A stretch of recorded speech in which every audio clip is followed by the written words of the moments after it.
Dear students, let us see Gauss law.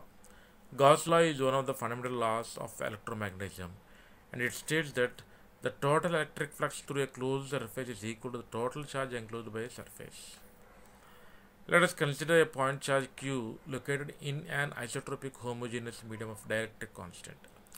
The flux density at a distance r on a surface enclosing the charge is given by d is equal to epsilon e, that is equal to q by 4 pi r square into ar bar.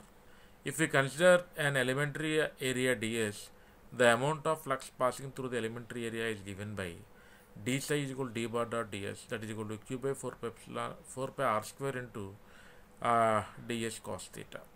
But ds cos theta by r square is equal to d psi is the elementary solid angle subtended by the area ds bar at the location of q. Therefore, we can write d psi is equal to q by 4 pi d psi.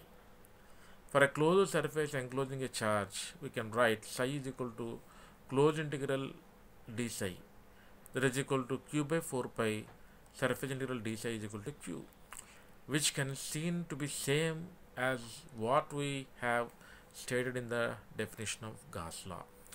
Then applications of Gauss law.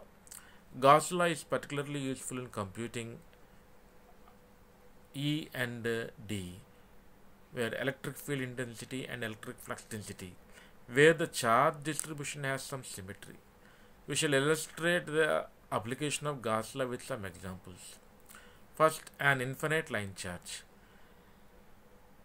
The example or of illustration of to use Gauss law, let us consider the problem of determination of an electric field produced by an infinite line charge of density coulombs per meters. Let us consider a line charge position along the z-axis as shown. Since the line charge is assumed to be infinitely long, the electric field will be of the form as shown. If we consider a closed cylindrical surface as shown using Gauss theorem, we can write rho s into L is equal to Q, that is equal to integral surface integral epsilon naught E bar ds, that is equal to surface integral epsilon naught E bar dot ds bar plus S1 into epsilon naught E bar dot ds bar plus S2 into epsilon naught E bar dot ds bar. Considering the fact that the unit normal vector to areas S1 and S3 are perpendicular to the electric field, the surface integrals for the top and bottom surface evaluates to 0. Hence, we can write rho L is equal to epsilon naught E into 2 pi rho L. E bar is equal to rho L by 2 pi epsilon naught into rho AR bar. Okay, next coming to the infinite sheet of charge. As a second example of application of Gauss theorem, we consider an infinite charge sheet covering the xz plane as shown in figure. Assuming a surface charge density of for the infinite surface charge, if we consider a cylindrical volume having sides placed by symmetrically as shown in figure, we can write surface integral d bar dot ds bar is equal to 2d into delta s, that is equal to rho s into delta s, where E bar is equal to rho s by 2 epsilon naught ay from the figure. It may be noted that the electric field strength is independent of distance.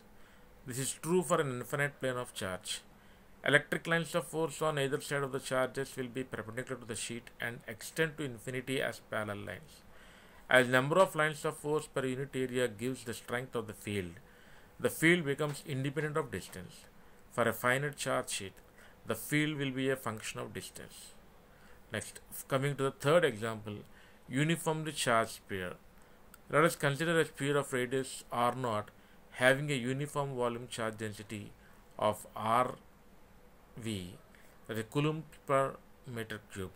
To determine the electric flux density everywhere inside and outside the sphere, we construct Gaussian surface of radius r less than r0 and r greater than r0. For the region r less than r0, the total enclosed charge will be Q enclosed is equal to rho v into 4/3 pi r cube. By applying Gauss theorem, surface integral d bar dot ds bar is equal to sigma integral pi is equal to 0 to 2 pi and theta is equal to 0 to pi dr square into sine theta d theta d pi. That gives 4 pi r square on dr bar, which is q enclosed. Therefore, d bar is equal to r by 3 rho v into ar bar. For this r, when r lies between 0 to r naught. For the region r greater than r naught, the total enclosed charge will be q enclosed is equal to rho v into 4/3 pi r naught r cube. By applying Gauss theorem, d bar is equal to r naught cube by 3r square rho v into ar bar, where r greater than r naught. Thank you.